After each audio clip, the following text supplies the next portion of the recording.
Do you believe that Greece has indeed a reason to worry about its defense system?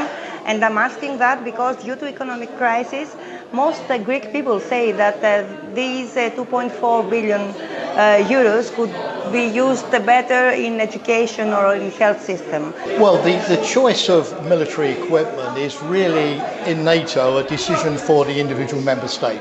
NATO doesn't interfere in the choices of individual member states.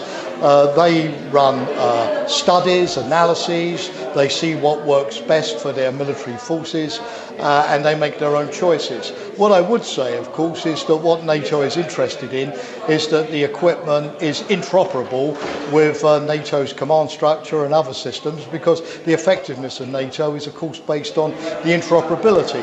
The F16 is, as you know, an aircraft which many NATO allies use, and in NATO we have worked over the years on common procurement of spare parts, common training programs, which reduce the operating costs because people share the responsibility. But again, it's really a choice for the Greek government. NATO does not tell allies what to buy.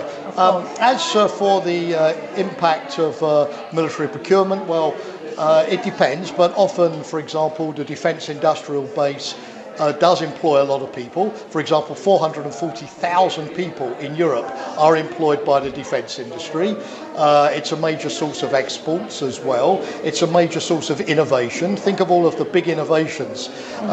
Even the internet, which originated in a military research program. So I don't personally believe that military spending is in contradiction to the development of the civilian economy.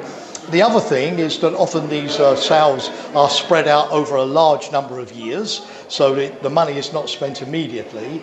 And of course, states, governments have to look at the protection of their citizens, at the welfare of their citizens, but also at the protection of their citizens, which means that, of course, they have to maintain armed forces. And modern aircraft is part of those armed forces. You can't use obsolete aircraft in 21st century circumstances.